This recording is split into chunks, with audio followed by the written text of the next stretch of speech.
Barrios.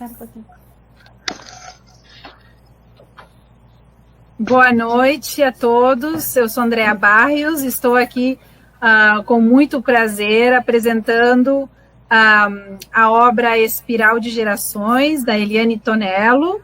Essa obra foi lançada no ano passado, na 65ª Feira do Livro de Porto Alegre, e agora estamos fazendo, então, a Eliane está lançando a versão em e-book, é um prazer estar aqui e apresentar, então, a Eliane Tonello, que é psicóloga de adultos e adultos maduros. Ela possui 4 obras publicadas, é premiada no Brasil e no exterior. Ela tem os prêmios Carolina Maria de Jesus, o prêmio Carlos Drummond de Andrade e Mário Quintana, e é embaixadora da Paz e do Meio Ambiente e também embaixadora do Instituto da Mama do Rio Grande do Sul. Temos também conosco Paulo Monteiro Ferraz, que é psicanalista, professor, coordenador da Oficina de Produção Psicanalítica e Literária, escritor e mestre em Psicologia Social e Institucional pela Universidade Federal do Rio Grande do Sul. E também conosco Denise Zimpec Pereira, psicanalista, membro titular da Sociedade Brasileira de Psicanálise de Porto Alegre, presidente do GAEPSI, membro do Núcleo de Vínculos da Sociedade Brasileira de Psicanálise, de Porto Alegre? Isso. Coautora da obra Transgeracionalidade, de Escravo a Herdeiro, além de outras obras.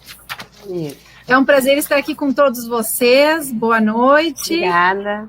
Boa noite. E eu começo, então, te pedindo, Eliane, que tu fales um pouco da tua obra, que tu apresentes a tua obra para nós. Olá a todos, boa noite. É um imenso prazer estar aqui com a presença da Andréa Barrios, do Paulo Ferraz, da Denise Zimpec, para falar um pouco sobre a Espiral de Gerações, certo? Essa obra é uma obra ficcional, com algumas pitadas baseado em fatos reais. Ela foi lançada, como a Andréa falou, na Feira do Livro ano passado, e este ano, esse é o primeiro momento que estamos aqui para falar um pouquinho dela, certo?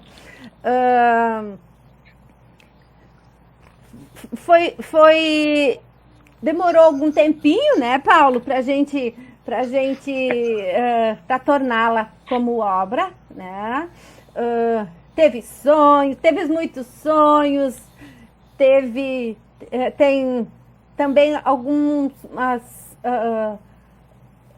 assuntos que podemos chamar dentro da transgeracionalidade, né, Denise, que você vai falar, sobre os segredos, sobre memórias, enfim.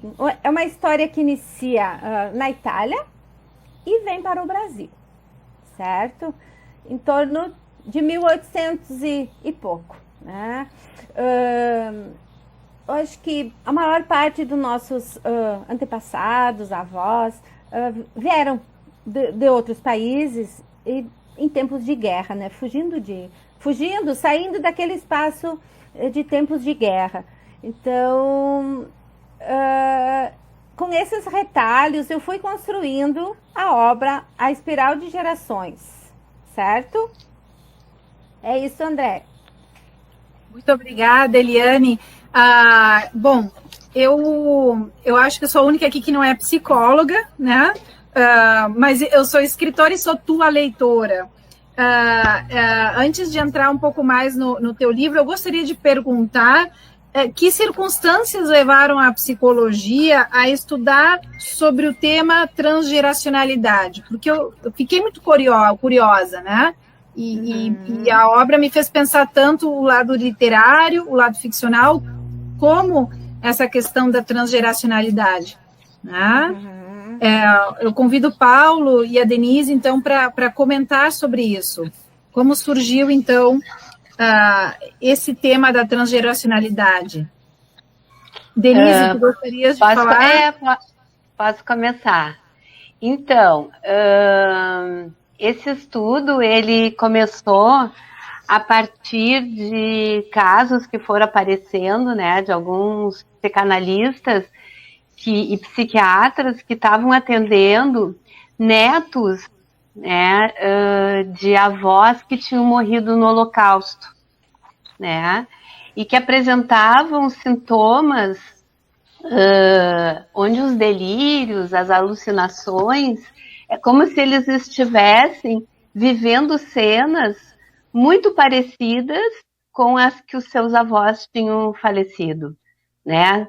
De serem torturados, cenas de como se tivesse um tiroteio na rua, tivesse uma invasão. E aí o que esses pesquisadores foram se dando conta que eles não sabiam nada da história dos avós, né? Os pais, em função de ter sido, né, algo muito traumático para aquela população de judeus, eles calaram, eles não queriam contar, ou por vergonha, ou porque realmente era alguma coisa que trazia muita dor para eles não contavam para os filhos o que exatamente tinha acontecido. Óbvio que os filhos tinham alguma ideia, né, por serem judeus, por saberem, né, do Holocausto e tal, mas não era detalhada as histórias, não eram contadas, né, então muita coisa foi escondida. E foi muito interessante porque isso aparecia na sintomatologia sem ter tido uma história contada, né. Então, eles foram, enfim, através da análise desses pacientes, reconstruindo um pouco dessas histórias e percebendo que aquilo que vinha como sintoma era uma tentativa de elaboração, né, e de ligar aquilo que era puro afeto, pura expressão, vamos dizer assim, do traumático, né, mas que ainda não tinha uma representação. E então eles fizeram toda uma teoria em função, né, dessas transmissões, que são transmissões que, na verdade, né, depois outros autores vieram para estudar mais eles. Tem um livro onde conta bem essa história, que é de Abraham e Torok, que se chama A Casca e o Núcleo, e que foi onde começaram esses estudos. E depois teve a obra do René Caillez e de outros franceses que também assim aprofundaram um pouco esses fenômenos, pensando no trabalho do negativo, né? O trabalho do negativo é no sentido de apagar da mente, apagar do psíquico, qualquer coisa referente àquilo que foi traumático, né? Porém, o resultado disso foi que exatamente aquilo que era cortado como transmissão aparecia na terceira geração, né, em geral.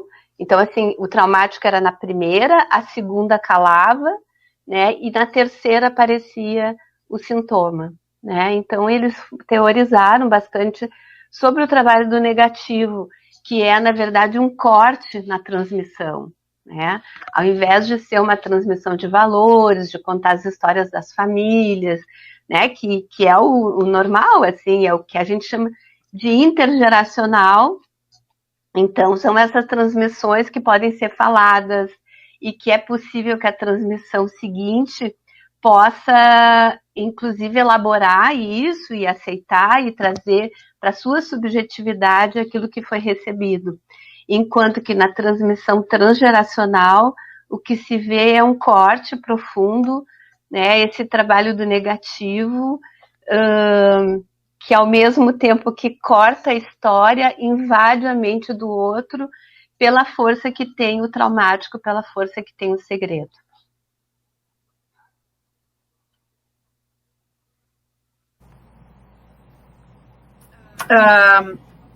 Sim. Oi. Muito interessantes esses estudos. E, Paulo, eu te pergunto de que forma a transgeracionalidade e a literatura podem caminhar juntas, que elas caminham juntas, eu sei, porque nós temos a obra da Eliane, tá? Mas como é que isso ocorre? Então, boa noite a todos. Fiquei pensando muito nesse processo da escrita que eu acompanhei junto com a Eliane, e às vezes a escrita ela vai repisando algumas pegadas dos ancestrais, mas vão surgindo aí outros destinos, outros horizontes, outros futuros vão se descortinando, e a escrita às vezes é uma maneira de purgar algumas histórias, de talvez exorcizá-las para longe quando elas ficam fixadas em um papel, quando elas circulam entre os demais numa obra, não é? Então, tem essa questão de que sempre há um quê autobiográfico nessas histórias que produzimos. A escrita ela não vai sair muito longe da nossa subjetividade, alguma coisa de nós verte ali, da nossa singularidade, das marcas do nosso desenvolvimento, da nossa visão de mundo, essa Weltanschauung, não é?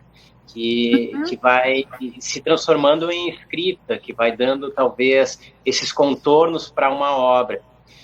Como a Eliane havia falado, é um livro que tem sonhos, tem uma série de imagens que às vezes surgiam, e essas imagens nós tentávamos conceder ou traduzir com palavras. E eu acho que o resultado ficou muito leve, suave, apesar de ter uma força, uma trama, um plot muito intenso, que às vezes chega até a arrepiar. Eu lembro que depois que a gente chegava a um resultado, eu e a Eliane, e líamos, havia um impacto, havia alguma coisa ali de uma força que emanava e que parecia que, de certa forma, havia se acalmado, se atenuado, porque ela foi dita, ela foi escrita, ela foi enunciada de alguma maneira.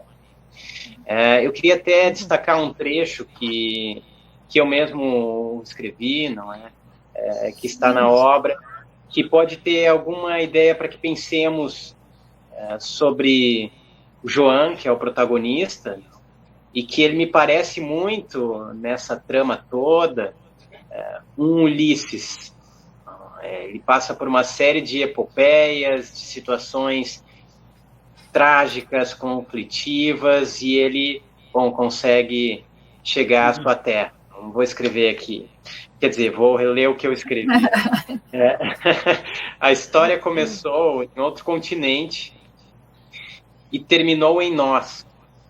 Começa em um lugar diferente, mas ela vai se acoplando, vai se alojando, vai se albergando em nós, vai tendo também um lugar em que, tem um espaço, tem um território. Gestado por 3 mulheres, João, o nômade de ventres, agora tem o corpo de palavras. O lastro da morte e da vida pulsa naquele homem que respira por um futuro. Qualidades permeáveis trazem à maneira de espirais a poeira genealógica que insiste em perseverar e a se reproduzir com diferentes personagens. Mito, fantasmagoria, heroísmo, sonho e amor germinam nesse enredo. Seguimos as pegadas imateriais de João e desenhamos a nossa própria origem. Eu acho que é um livro que fala dessas origens, não é? Uma história de como ela vai criando os seus circuitos, as suas vias, como é que ela vai ganhando mais forma e vitalidade. É um pouco isso, depois eu comento mais coisas. Tá certo, tá certo. Eliane, eu queria te perguntar, já que estamos falando já da transgeracionalidade na obra, eu queria mencionar mais da questão literária agora um pouco. Eu começo com um comentário. Ao ler a Espiral de Gerações, eu fiquei muito impressionada com a hiperestesia, o uso dos 5 sentidos na tua obra é algo impressionante. Nós sabemos como escritores que quando a gente coloca os sentidos, né, a nosso favor numa obra, quando a gente descreve não só a visão, mas a audição, tato, olfatos, né, paladar, tudo, o texto tem mais aderência. E neste caso, Eliane, eu me senti dentro das cenas, cenas fortes, por exemplo, cena de guerra, por exemplo, em que as descrições são muito minuciosas e fazendo uso de vários sentidos. Eu gostaria de saber como é que foi esse teu processo criativo.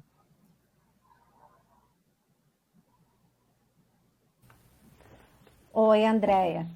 Sim, o processo criativo aconteceu em etapas, certo? No primeiro momento, eu já estava trabalhando dentro de mim, na minha terapia, enfim, sobre a questão da transgeracionalidade, certo? Eu tive sonhos, né? Até na página 19, eu tenho um desenho, que os desenhos são a carvão, certo? Na página 19, esse era um sonho repetitivo, né? Depois que eu fui estudar a transgeracionalidade, é que eu fui me dar conta e como se fosse a colcha de retalhos é que ia juntando, né?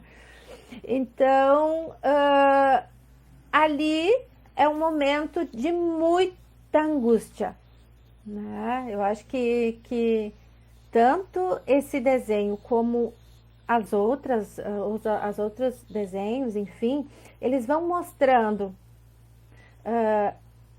a tristeza e a dor, né? Que passava entre gerações, eu acredito, certo? Que muitas histórias eram contadas principalmente pela minha mãe, mas comentava dessa forma: aconteceu isso, mas a gente não fala além disso porque é muito triste. Um exemplo.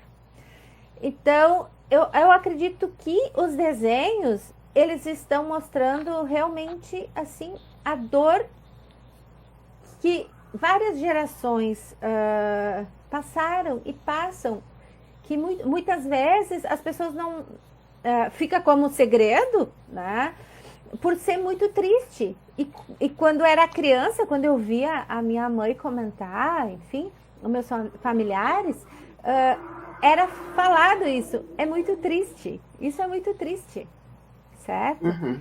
Então, a inspiração dos desenhos, enfim, surgiu também para despertar no leitor, né, Paulo? Essa possibilidade dele sentir um pouco e entrar na obra e vestir, né? De também ser um personagem como o João, sobre, né, os outros personagens que ficam circulando, mas o João é o principal. Então, eu acredito que ele veio para contar histórias e fazer refletir sobre a história de cada um, né? Que muitas pessoas, né, a gente conversa, enfim, o pessoal, não, eu nem sei de onde os meus avós vieram, eu não sei da minha história, nunca pedi, ninguém fala, eu não sei, né? Só que a história transgeracional é que faz parte, complementa e constrói a nossa vida, né, Denise? Porque não são só segredos, só coisas ruins que tem, né? Ruins ou acontecimentos tristes que aconteceram, né? Que Sim. passa de... Tem outras coisas também, né? Enfim, pode falar, Denise. Não, eu achei interessante esse comentário da Andréia, né? Da obra descrever muito as sensações, todos os sentidos que a Eliane usou, porque assim, ó, dentro de um processo, por exemplo, né? Assim, vamos pensar, assim como o Paulo falou, né? Que a obra, ela também é uma obra onde o autor elabora, né? Está elaborando, e é uma obra que é um convite à elaboração também do leitor, né? Então, quando ela usa esses recursos todos dos seus sentidos, eu diria que é um pouco parecido com o processo analítico, onde esses traumas, eles precisam primeiro passar por isso. por um processo de sentir, né, ou seja, de ligar os afetos às percepções, porque isso que é calado, né, porque a gente está falando assim, que o transgeracional, ele é diferente do intergeracional. Isso que a Eliane estava falando é o inter, né, Eliane? Uhum. Aquilo que são as histórias contadas, que são herdadas, isso é o inter, é aquilo que faz parte, né, das famílias, das histórias das famílias. Esse transgeracional, ele vem desligado. Então, assim, tu tem indícios, tem uma história triste, você soube que houve uma morte, você soube que houve alguma coisa muito difícil lá numa determinada geração, mas ninguém fala porque ninguém quer falar, né? Ou porque, enfim, né, existe um segredo ali. Isso para vir, né, assim, para a pessoa poder se apropriar da história, isso tem que passar pelos sentidos. Então é interessante que a obra ela propõe isso, né, que tu possa sentir, né, através dos personagens e fazer o que a gente chama de dar figurabilidade. Porque antes de eu poder representar na minha mente algo que aconteceu, eu tenho que poder dar figurabilidade a isso. Que é o mesmo trabalho do sonho, né? O sonho, como é que ele se apresenta, né? E a Eliane disse que tem muito a ver com os sonhos dela também. Uhum. Ele se apresenta como imagens, não é? Muitas vezes a gente sonha com, sim, N coisas e não sabe dizer, não sabe falar. Aí eu queria te contar, mas está difícil, porque, né, tinha uma parede, depois tinha um muro, como é que eu vou contar isso, né? Como é que eu vou dar palavras? Então, essas histórias que foram interceptadas na passagem das gerações, elas são assim, elas são pedaços que tu não consegue juntar, por isso que tu pode virar um sintoma. Assim, sentir, né, poder sentir. Então, através dos personagens, né, usar o olfato, o tato, né, todos os teus sentidos, é nessa tentativa, eu diria assim, análoga à análise, de dar figurabilidade, para depois, então, poder colocar em palavras, né, num processo analítico é isso, primeiro tu dá essa imagem, tu capta, tu tenta descrever a cena, para depois tu ligar isso com o teu sentimento, e aí isso passa a fazer parte do teu, vamos dizer assim, né, do teu eu, né, aí aquilo tu te apropria disso. Até então é como se fossem pedaços que estão ali que ainda não te dizem respeito, apesar de estarem super incrustados ali na tua mente.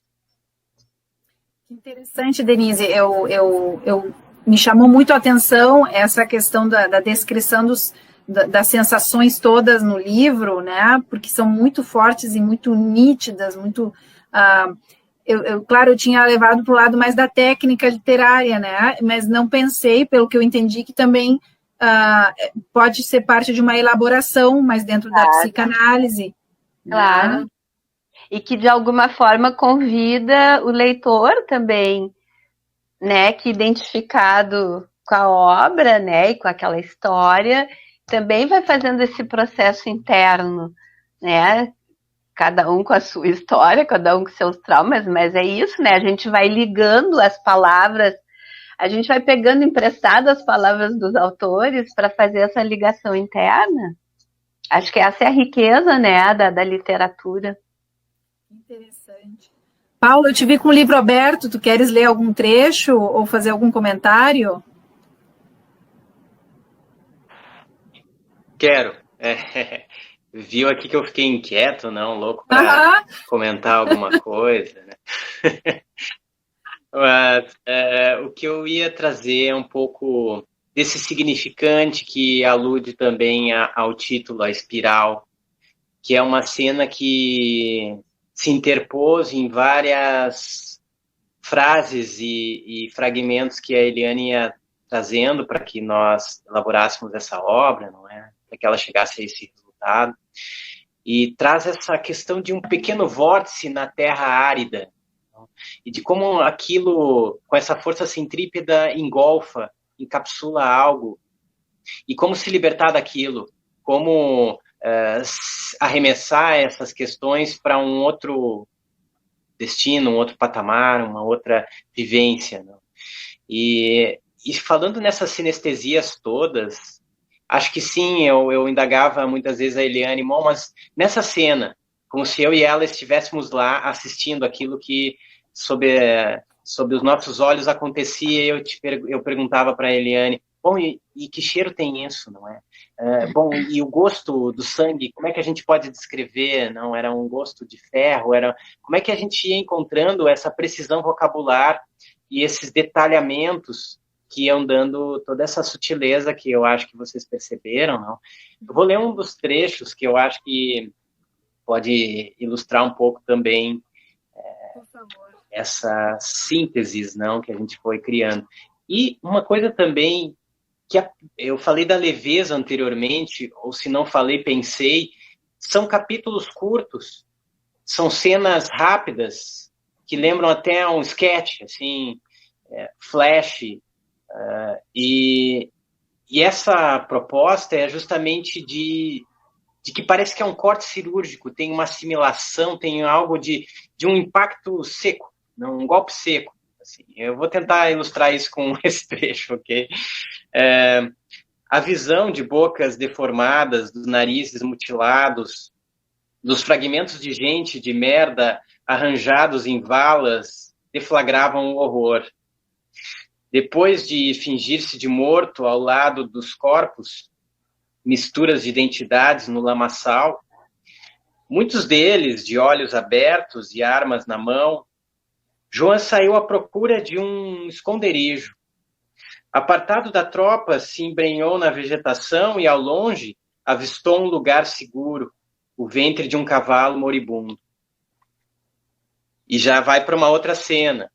E tem esse arejamento, tem talvez essas lacunas e atos para que o leitor possa sonhar, imaginar, criar essas abstrações dentro de si e se transportar também para lá, não é? Às vezes é de ficar um pouco sem fôlego em alguns trechos. Eu só quis trazer um desses só para o leitor sentir um pouco que vem pela frente nessa leitura aqui. Sobre essa questão dos trechos curtos, eu até comentei contigo, né, Eliane, que eu li no e-book, e eu não tenho muita experiência com e-book, então eu passei uma página, passou para outro trecho, e disse, não, isso aqui está com problema, né, porque no papel a gente tem mais essa noção, eu acho que o e-book pulou, não é possível, aí eu voltei e me dei conta que essa era a estrutura do livro, né, foi até engraçado isso. Então, eu te pergunto, Eliane, claro, isso foi feito dessa forma, o livro foi estruturado dessa forma. Tu achas que essa estrutura em blocos, assim, tem a ver também com o teu processo de criação, mais do que uma decisão propriamente, assim, enfim, mais do que uma decisão, foi também parte do teu... por se trabalhar com transgeracionalidade, pelo que eu estou entendendo, tem essa questão de que as coisas vêm por partes, né? As lembranças ou as ideias podem vir por partes. Eu acredito que sim, né, Paulo? A gente foi trabalhando e foi examinando e foi vendo, fica melhor dessa forma, né? Sim, o texto veio em partes, né?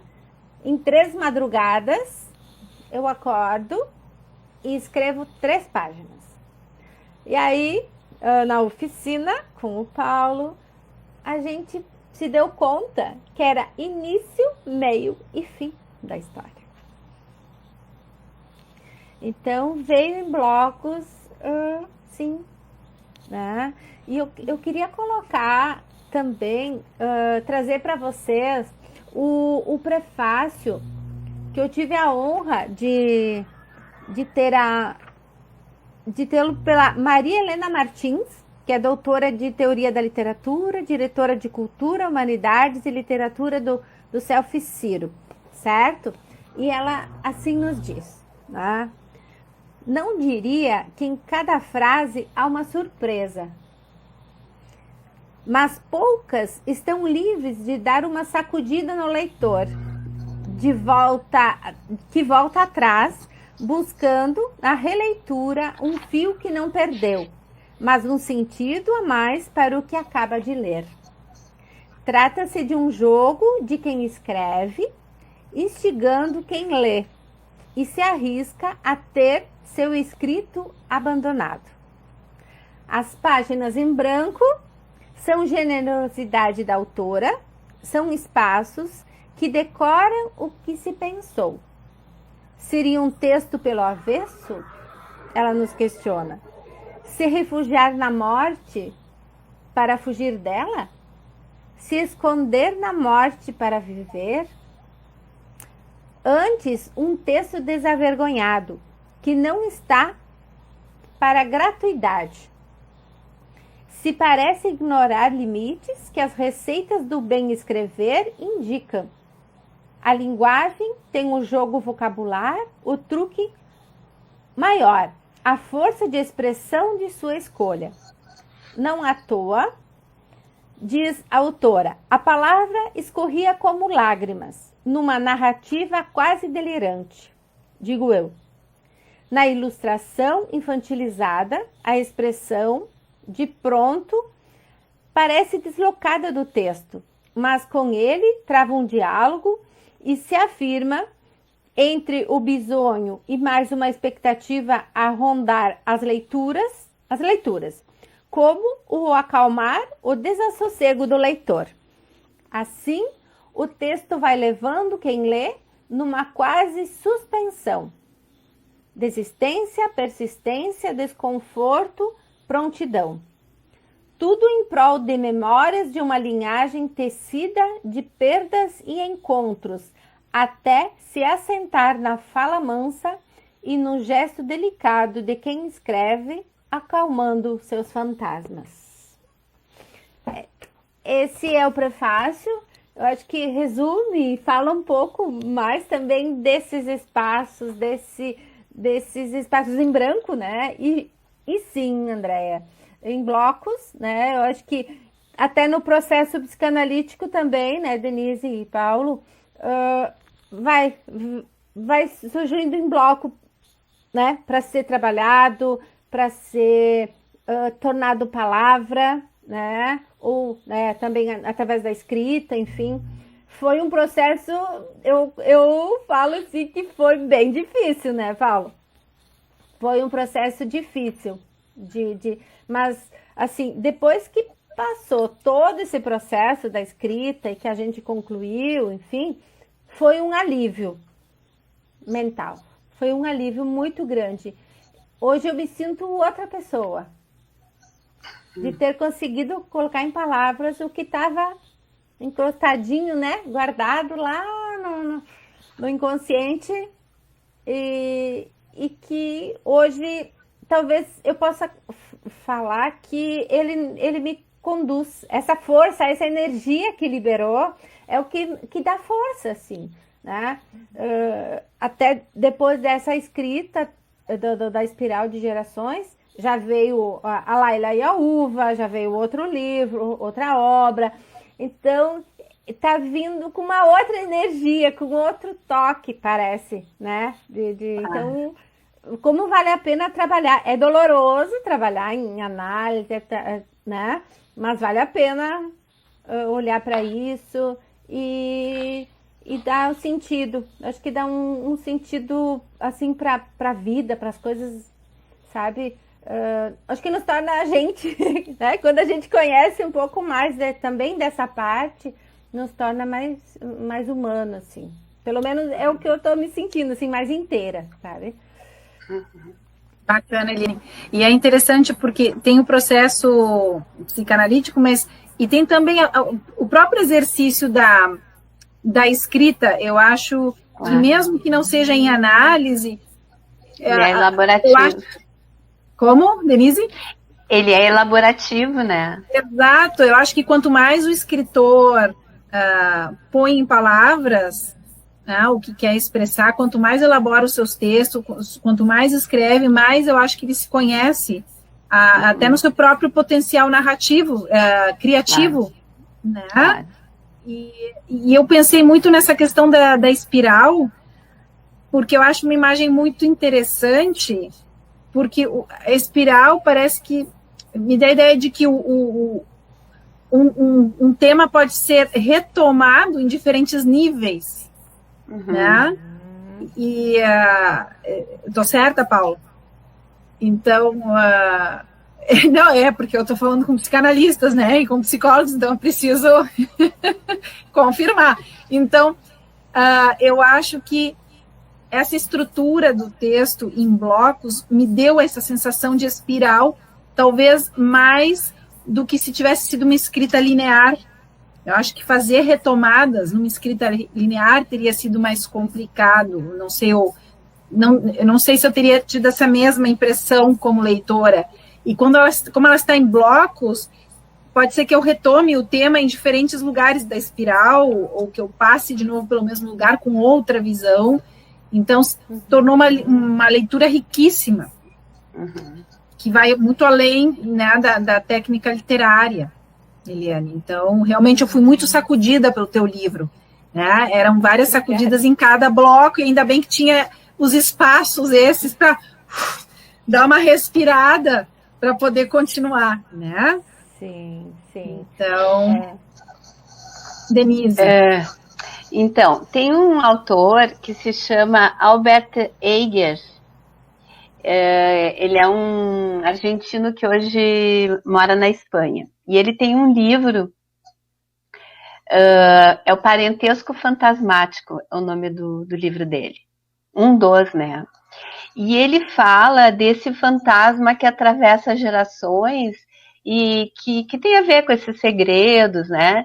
E que as famílias vão funcionando muito em função desse fantasma, né? Às vezes tem o mito do fundador, por exemplo, o mito do fundador. Então, assim, aquele que veio da Itália para o Brasil, né? Que fundou lá na sua terra.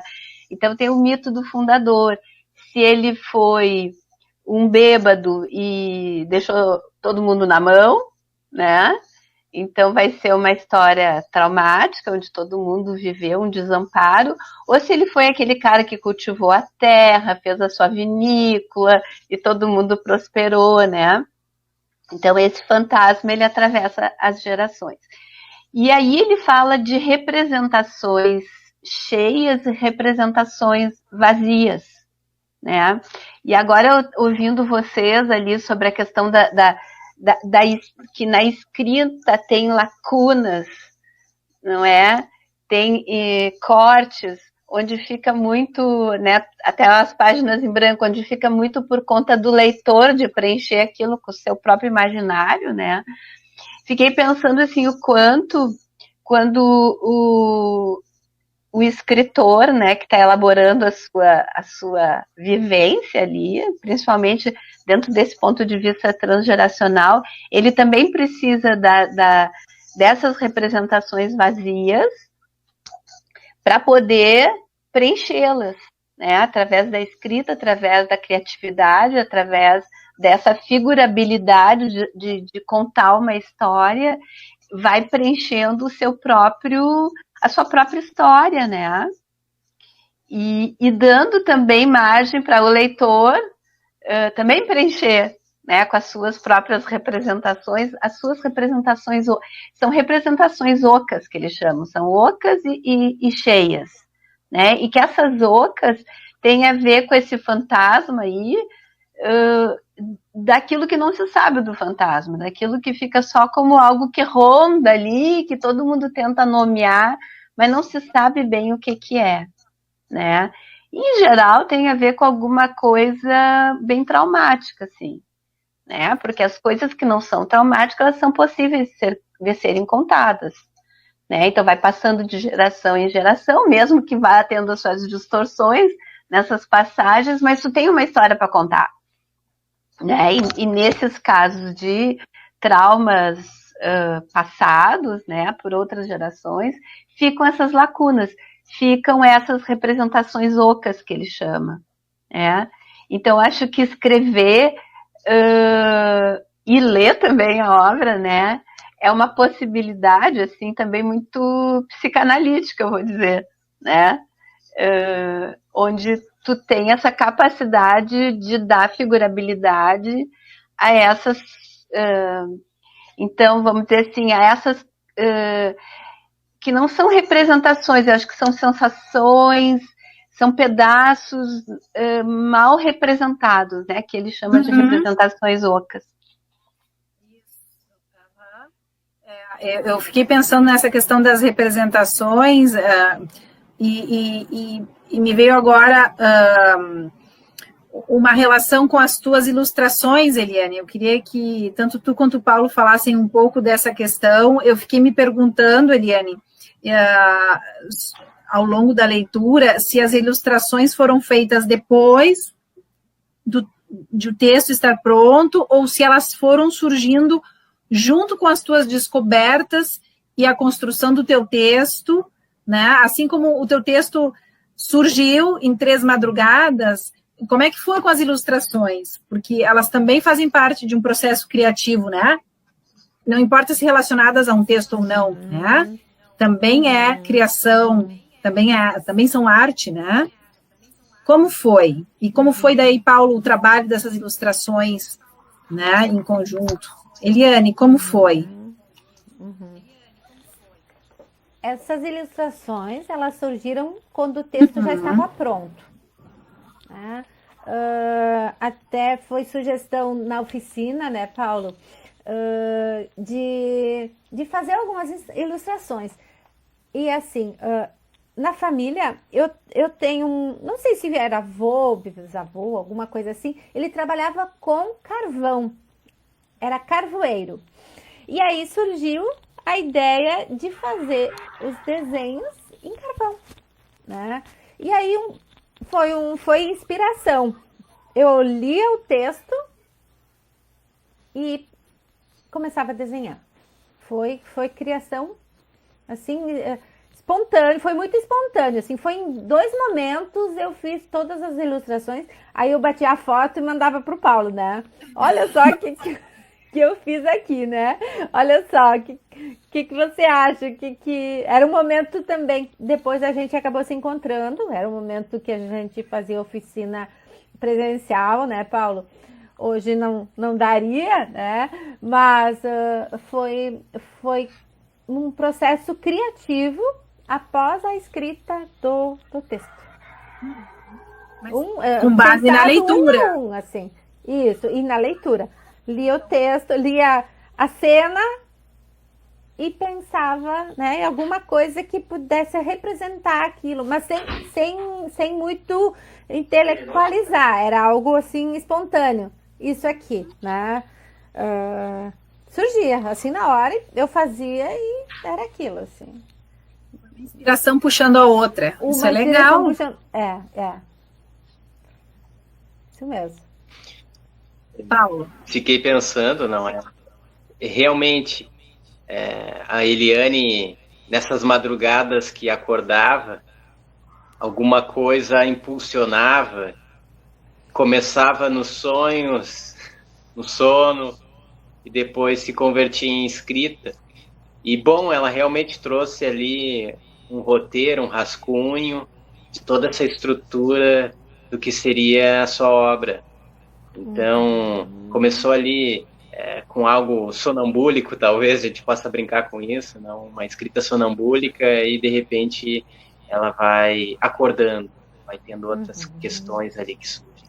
Foi falado também essa questão da espiral, dessas volutas de diferentes dimensões, espessuras, sedimentos. Fiquei pensando no carvão, esse mineral dos ancestrais, não é?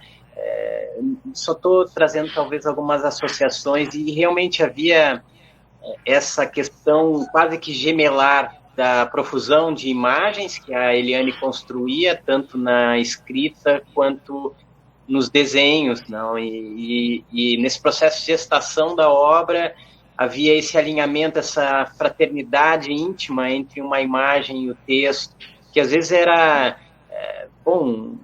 fechava muito bem, entende? E não era uma coisa de todo planejada, pelo que a Eliane ia me contando, mas tinha sempre isso que lastreava e que unia. Achei muito interessante. Inclusive, os nomes Cada desenho tem o seu nome, né? Esse foi o último processo, assim, antes de enviar para a editora e para a gráfica, enfim.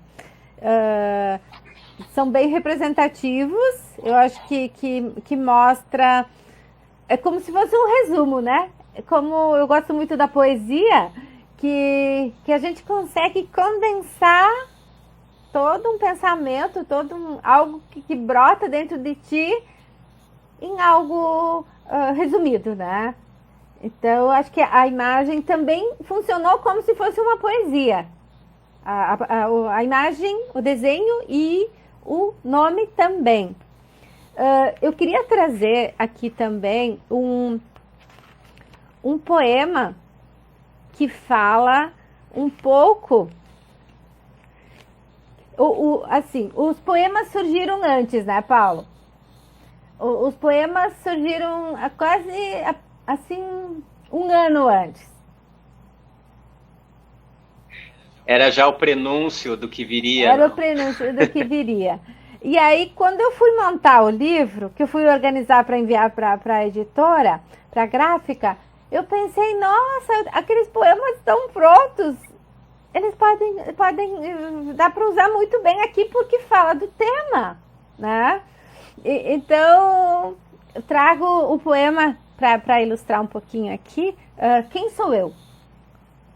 Quem sou eu neste mundo das águas que chora e ri durante as batalhas? O italiano está sempre misturado na minha fala, assim, é impressionante, né? Ele não sai de mim. Eu vou começar. Vem lá do fundo, vem lá da alma. É a espiral, assim, a espiral que está sempre puxando, né?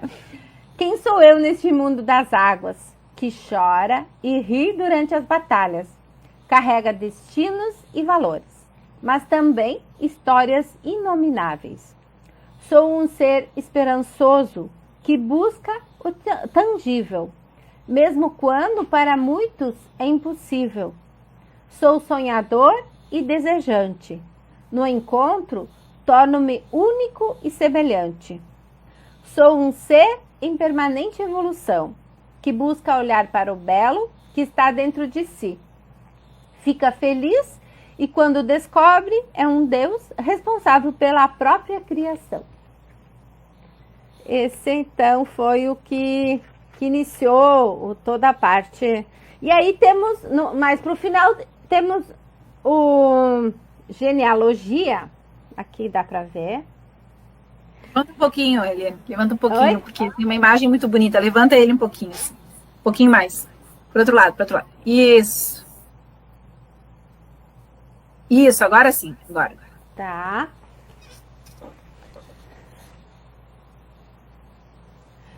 Genealogia, então. Esse, só para constar, esse foi a partir de um sonho, né, Paulo? Foi a partir de um sonho em que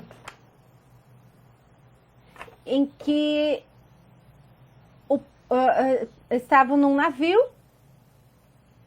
e o pessoal da primeira classe, houve um incêndio no navio, o pessoal da primeira classe morreram todos queimados. E o da segunda classe se salvou. Foi um sonho que eu acordei assim, água, por favor, preciso respirar, porque foi muito angustiante. Mas as cenas eram muito vivas. Era semelhante a esse processo que né, o leitor entra, é convocado a entrar na história, na obra, enfim, em cada cena. Foi desse momento, assim, parecia que eu estava dentro da cena, certo? E aí surgiu o poema. Então ele fala assim: genealogia. Artesão herdeiro, perseverante, sonhador de promessas, liberdade, utopia. Aí tem o fogo. Aqui são os pinheiros, os pinhais, né? Que foi o que salvou os italianos Eu já ouvi várias histórias na época que vieram para o Brasil, não tinha muita comida, eles tinham que plantar para depois ter, né? E o pinhão é que alimentava, certo? Aí segue. Instinto de preservação, caminhante entre barbáries. Egoísmo, miséria, escorbuto, desavenças. Sobrevivente de navio cargueiro, de mãos calejadas, com um legado transformador. Perdas, horror em arte. Brasil, nova ancoragem. Lastro do tempo, fusão cultural. Despontar de horizontes. Então, esses foram os poemas que deram pistas, né, Paulo? Para seguir a história e contar um pouquinho mais a história sobre a vinda, né, dos italianos para o Brasil, numa forma ficcional, com algumas pitadinhas, né, de realidade, mas a maior parte ficcional. Eu vejo muito agora é uma interpretação como leitora, né, e vocês não têm por que concordar, mas como é que eu vou dizer assim, falando ainda das ilustrações, e daí eu chego na obra. Essa primeira ilustração é que está na capa, o cavalo. Eliane, eu já tinha visto a capa do teu livro no ano passado, não tinha tido a oportunidade de ler ainda, mas eu tinha visto.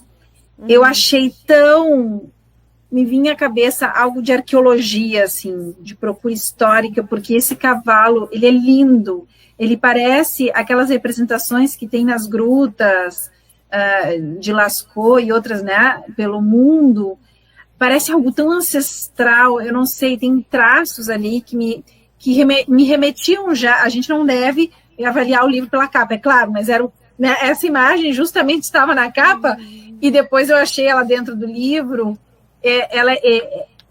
Todas as ilustrações são muito bonitas, mas essa é belíssima, e agora me faz pensar em toda essa procura pelos fantasmas, pelo passado, e não adianta, eu relacionei essa figura à arqueologia, e eu penso agora nessa arqueologia do ser, né? E como a gente traz à tona coisas que estão lá no fundo. É um trabalho de prospecção e escavação. Acaba sendo, né? Essa figura me trouxe tudo isso. E esses poemas agora vendo, eu não tinha pensado nisso, isso é algo que me surgiu agora. Os dois têm um quê de passado e futuro. Do tipo, eu preciso passar pela espiral para continuar, né? Preciso fazer esta narrativa em espiral para depois, talvez, não sei, Eliane, o futuro, né? A gente não sabe o que vai escrever no futuro. Talvez algo mais linear, como a Laila. E veio depois, com uma leveza, claro, o tema é infantil, claro, mas com já uma linearidade, e uma leveza, né? E o presente. Né? E eu menciono a Laila porque ela está nesse livro também, né? Então... Sim. Então, como eu disse, vocês não precisam concordar, mas essa é a minha visão de leitora. Bem importante. Paulo, o que tu acha? Eu estava fazendo assim, eu disse, ai, que bom, não falei bobagem. Não, achei linda essa tua analogia, essa construção metafórica, porque pensando nessa questão dos analisandos, eles vêm balbuciando essas inscrições rupestres, arcaicas, e a gente vai delineando, vai entendendo o que é aquilo. E realmente é interessante essa tua percepção. Eu notava que tinha algo ali que talvez unisse essas cronologias do passado e do presente, e agora eu acho que tu encontrasse essa chave. E bom, hein? Essa leitura tem muitas camadas mesmo. Tem, é um livro riquíssimo que permite muitas interpretações, né? E que vem sempre resgatar essa questão do passado, né? Então, é muito interessante, porque todas as famílias têm os seus fantasmas, né? Eu fiquei pensando quais são os meus, né? Isso é muito legal, porque é o resgate como leitor, né? Que a Denise também comentou. Eliane. Sim. Eu estava pensando a questão do cavalo, né? Na minha família, o cavalo é como a uva, os parreirais. Né? Algumas famílias, né? O cavalo não pode faltar no potreiro, né? Então, ele também é um personagem muito forte, que desde o início da história ele acompanha o João, né? Isso é muito importante, assim, e poder pensar. Na verdade, o cavalo. Ah, tu tem um cavalinho! É uma estátua que eu tenho aqui. Muito bom. que o cavalo, eu acho ele muito lindo, né? Ele é lindo de morrer. Ele de uma assim, exuberância, sei lá, ele faz umas poses. É só a gente prestar atenção. Ele, nossa, é muito charmoso, é muito assim, onde ele chega, ele se faz presente mesmo, né? É algo bem... Então, na nossa história, ele acompanha, assim. É uma figura presente que nas famílias, a gente, se for lá pro interior... o fulano de tal, o tio fulano de tal é o fulano do cavalo. O fulano, o tio tem cavalo, mas tem ovelha. Sabe? Sempre tem... E tem a uva também. Não dá pra esquecer da uva e do vinho, do suco, da geleia, né, André? Enfim.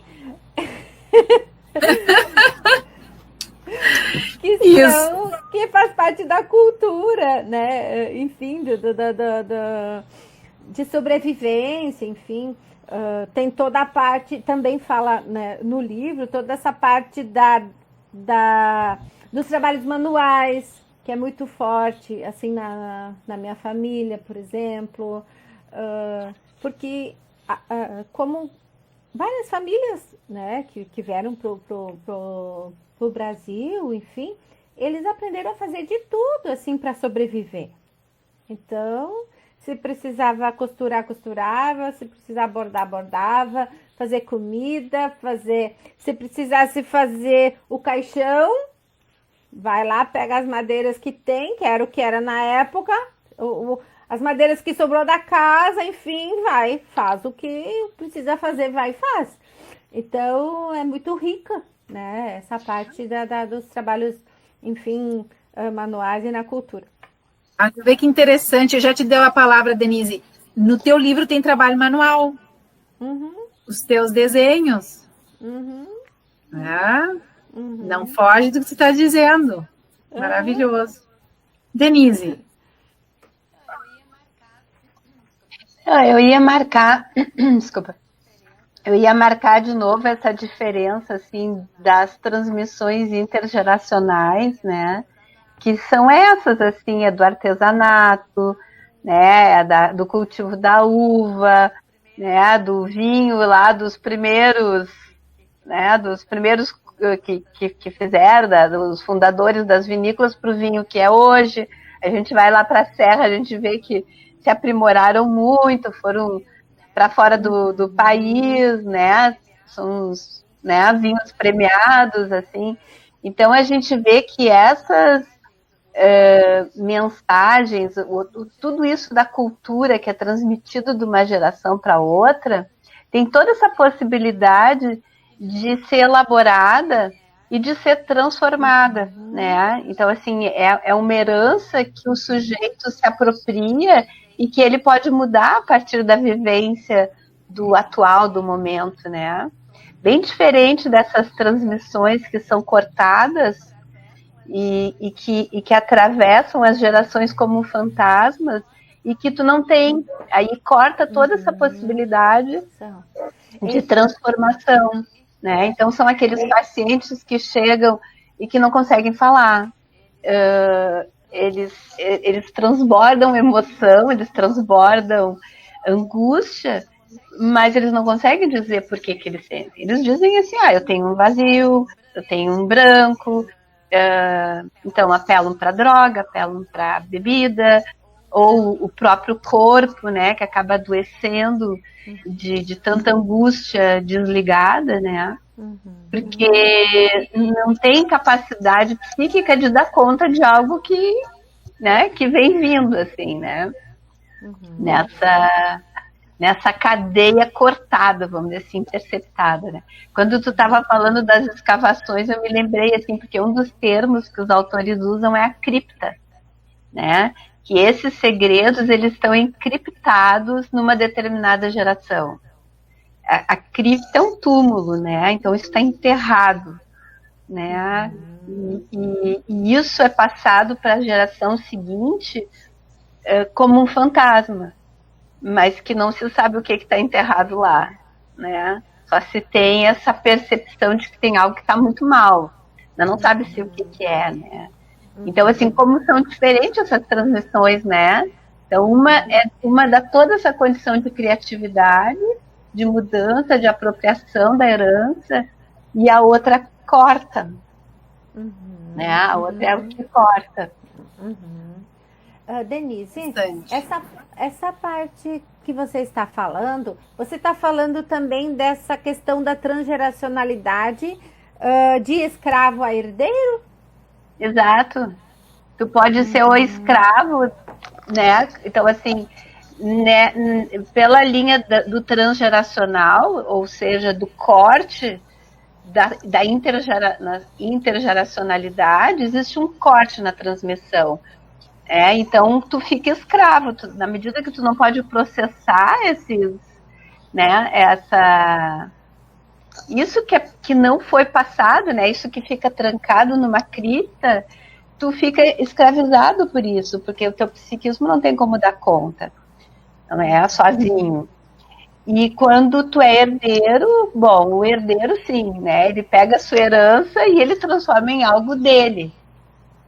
Né? Então, assim, a parte da cultura, do cultivo, do vinho, né, dos animais, né, da criação de animais, tudo isso que a gente vê na cultura alemã e italiana, que é lindíssimo, né? E a gente vê que as gerações continuam cultivando com maior orgulho, e isso faz parte, né? Até o R, né, Eliane, faz parte. Até o R, nossa, esse... Até o R, sim! Acaba saltando, né, as origens. Quando eu vou pra serra, eu volto trocando tudo. Tudo. Eu coloco 2 R's onde não tem, coloco onde... Sou terrível, assim. Então é bem isso. Ou tu pode ser um escravo, né? Ou tu pode ser um herdeiro. Essa foi a metáfora que a gente usou. Sim, muito interessante essa metáfora do herdeiro, porque o herdeiro se apropria. Claro. Né? E nesse caso, Eliane, claro, todo autor se apropria da sua história, mas aqui também, né, é muito forte a questão da apropriação, Eliane. Como é que tu sente isso? Sim, porque tem toda uma cultura ali também, né, e uma história. Acho que é bem... que tem situações, e, enfim, eu sentia como causava vergonha. Né? Ai, que vergonha isso. Ai, fazer isso. Ai, que vergonha, sabe? Algo assim que hoje eu penso que, poxa, isso faz parte da minha história. Isso eu aprendi lá com a minha mãe, com meu pai, com os irmãos, que faz parte da história. E é isso que eu sei. É isso que eu sou.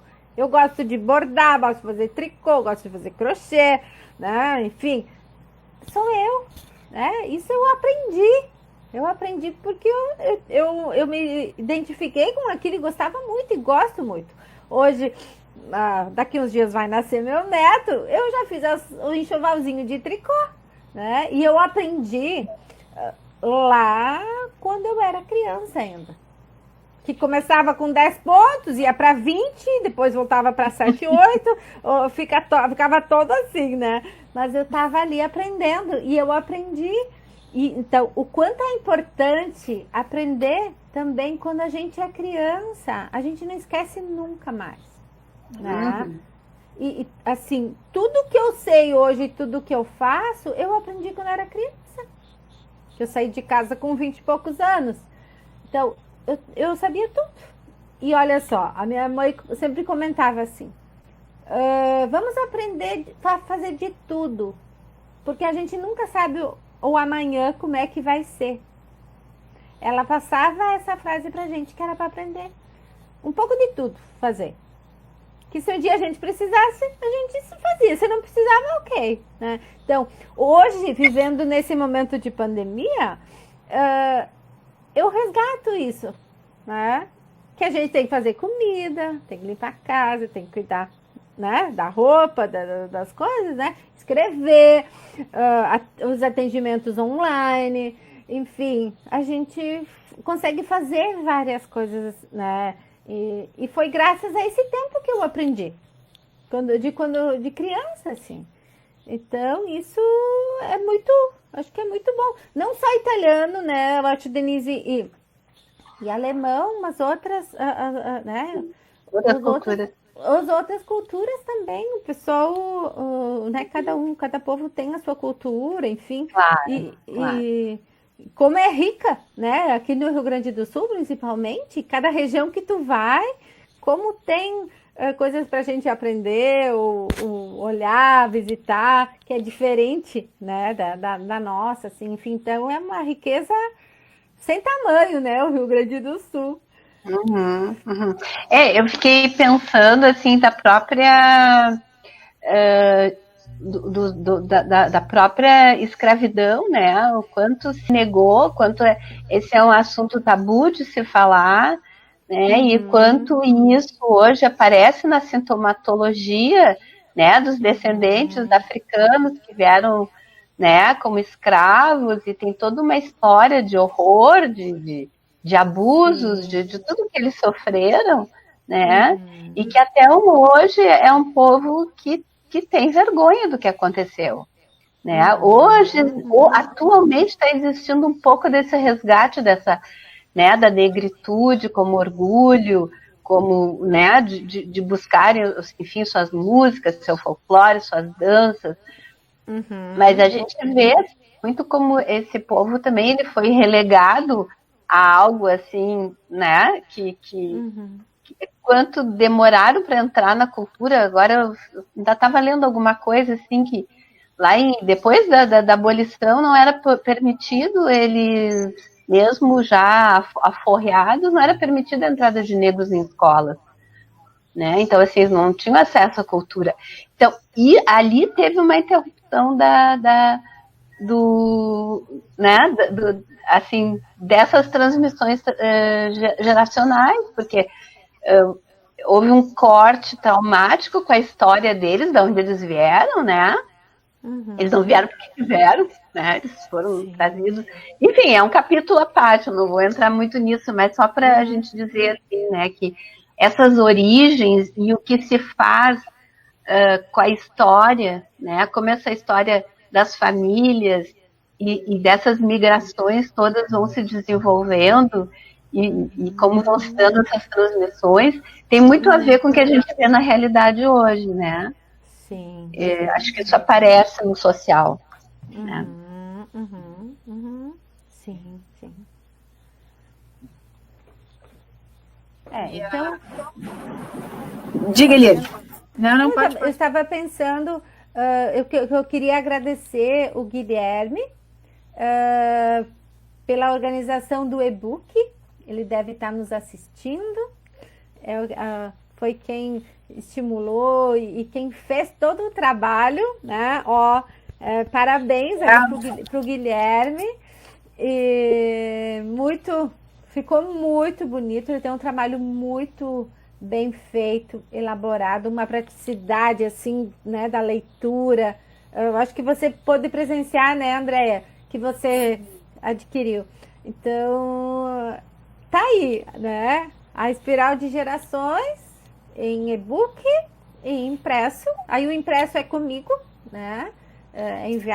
Está sendo enviado para todo o Brasil, junto com a Laila, junto com com a Laila e a Uva, a espiral, então a espiral de gerações, o encontro nas estações, o Tecendo a Sanidade, essas são o nome das minhas obras, né? Enfim, o Tecendo a Sanidade, o caso Arthur Bispo do Rosário. Então, tá aí, né? Estamos mostrando o que a gente está produzindo para poder sobreviver psiquicamente nessa avalanche, né, de que a gente está vivendo também, usando a escrita como um processo também de elaboração desse momento atual.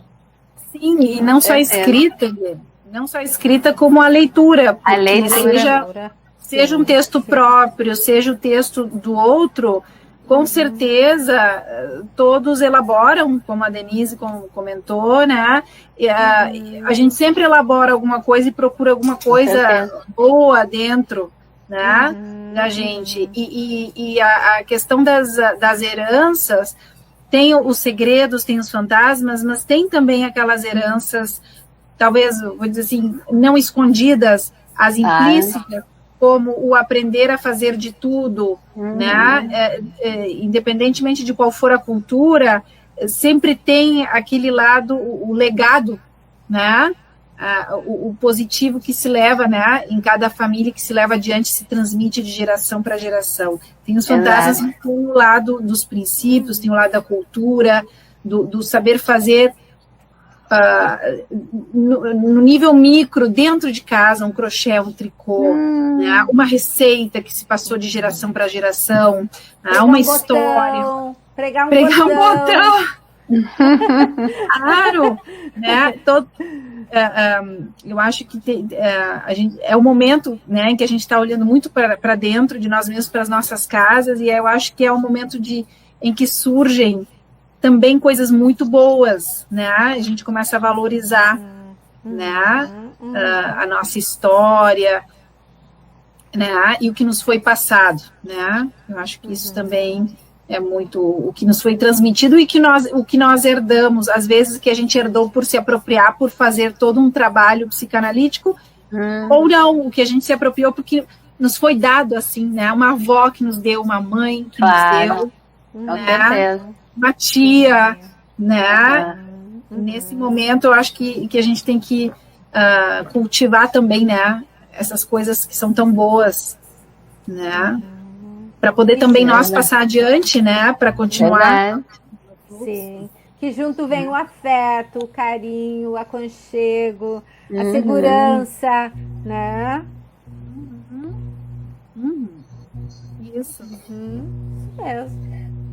Eu vou mostrar aqui um livro que quem se interessar por ler mais sobre a transgeracionalidade, eu faço parte de um núcleo de estudos que é da Sociedade Brasileira de Psicanálise, que é um núcleo de vínculos, e esse foi nosso primeiro livro. E ele tem um pouco dessas coisas que eu falei aí para vocês, vou mostrar aqui. Não, acho que eu não estou mostrando direito. Talvez um pouquinho para trás. Isso agora, sim, tá quase. Assim, isso aí. Assim. Perfeito. Isso, perfeito. Se alguém se interessar, pode conversar com a Eliane. Obrigada, Denise. Paulo, tu gostaria de dizer, fazer algum comentário? Que foi uma experiência maravilhosa, como de costume, assim. E acho que a gente já pode preparar o encontro nas estações, não essa live aí, fica já o convite. Pois é. Hein, Paulo? Fiquei pensando que mesmo que a história ela é um pouco assim triste, pesada, mas a gente também se divertiu nessa, escolhendo os nomes, dando os nomes para os personagens, lembra? Então a gente circulou por vários circulou em várias emoções, né? Acho que teve momentos de muita angústia, mas teve também de alegria, né, de criar, de pensar, de fazer criar o personagem, né? Como é que era, como é que não era, enfim. Isso fez parte, bem presente, assim, que nos estimulou a deixar a obra pronta e estar aqui para o leitor. Quem quiser conhecer um pouquinho, Concordo. viajar um pouco. Uhum. Foi sempre uma experiência lúdica, não é? Essa ideia que a Eliane trouxe, que é algo lúdico, claro. Tinha momentos em que a gente ficava mais tenso, mas essa tensão toda, ela era plasmada na própria obra, ou seja, para manter essas tramas bem urdidas, não é? Já que falava em tricô e tudo, o ponto. Então não tinha aquela flacidez ou frouxidão, não, ela é tensa. E funciona. Sim, sim.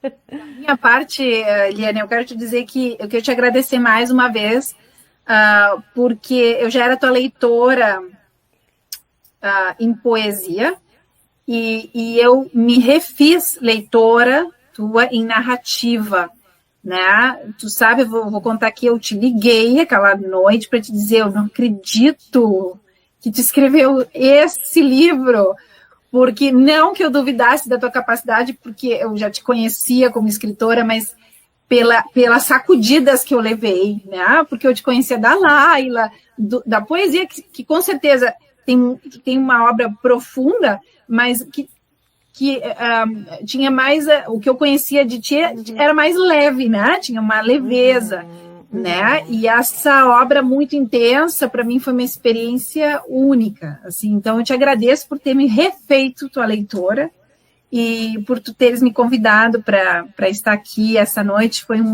É uma honra estar aqui, né? No teu momento e no momento dessa obra, A Espiral de Gerações, que realmente é memorável. Então, muito obrigada, Eliane. Beijo. Não posso te dar eu queria te abraçar quando eu acabei o livro, eu queria poder dar um abraço. Vai ter que ficar para depois da pandemia, mas vai ficar pendente um abraço bem apertado, Eliane. Tá bem. Obrigada, Andréia. Obrigada por mais este momento, estar comigo nessa caminhada e mostrar para o leitor um pouquinho mais dessa obra, que eu não tive a oportunidade de falar na Feira do Livro ano passado.